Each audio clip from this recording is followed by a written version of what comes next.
Now that I'm removed all the screws, 1, 2, 3, 4 and 5 of them, and we can just pop that hood out. And there you go, I popped the hood out. And if you look inside, and if you go all the way here, you can see this little guy sitting here. See that small buzzer?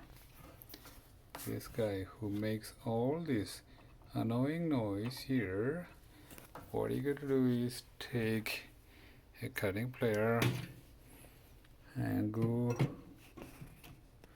hopefully you can see it, go here and plug it in. That's it. Just cut one wire off and here you go.